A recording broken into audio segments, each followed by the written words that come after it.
All right, last time we talked about lighting. We've got a nice overcast day over here, so the lighting is nice and soft.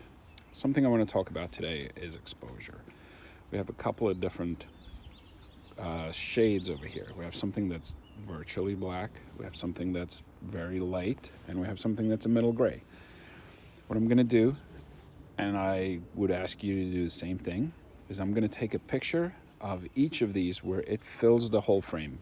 Black first, then the gray, and then the white, and I'll put those up. And that's to show you, and then we'll talk a little bit about like what our cameras are doing and why it's doing what it's doing. I hope you tried this and can see it for yourself. What happened over here? Why does the white, the black, and the gray all show up as gray? The reason is that the metering in the camera assumes that we have an average amount of lights and darks in a particular scene. And for the most part, that works out. Most of the time when we take pictures, the average thing that we're going to take a photo of will have some light, some dark, and a lot in the middle. But what if we have a scene in front of us like this over here, where the vast majority of it is dark and there's only some light? We want to be able to take control over that, over the exposure. So exposure has three components to it. It's often referred to as the exposure triangle. We have ISO, we have shutter speed, and we have aperture.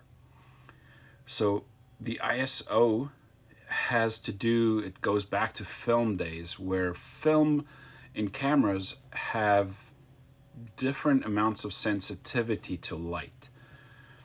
So we are able to use different types of film for different situations. A friend of mine takes solargraph pictures. Solargraphs sit outside for months and often take pictures of the arc of the sun across the sky over a period of months. If I'm taking a picture of a sporting event or maybe a bird in flight, it's not going to take months, it's going to take an instant.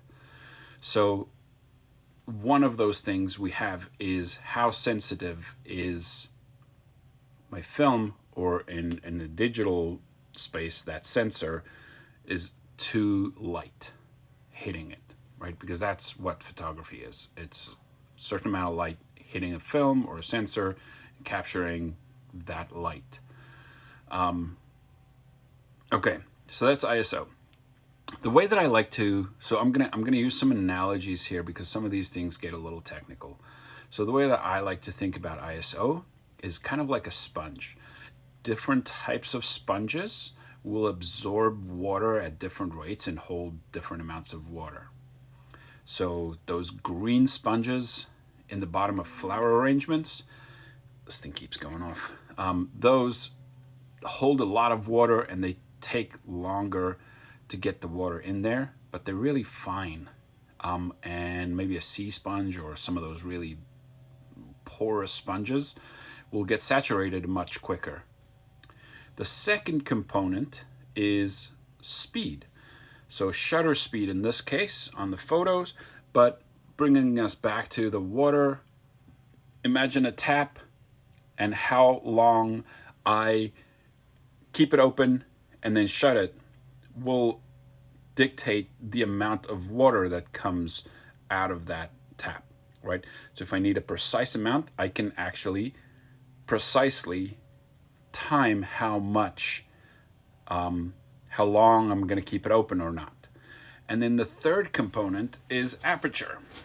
And the way that I like to think about that is how thick is the hose, right? Is it a fire hose or is it a straw? So you take those three things into consideration. So the aperture part, I can just show you over here. Here we go. Bigger and smaller. The amount of light I'm letting through and the speed at which I let the light through will determine how much light ends up on that sensor. Okay, so those are the three components: the sensitivity, or ISO, the shutter speed, or how quickly I let the light hit the sensor, for how long, and the aperture, how big the opening is for the light to come through. And those three are all related to each other. So if I want that average gray, those three things will be aligned. And as I adjust one, I need to adjust a different one in the opposite direction. So if I half my shutter speed, I need to double my aperture to get back to that same gray. But if I want to now be in control of it, and I want the scene to be lighter or darker, right, I need to be able to adjust how much light or darkness I want in this scene.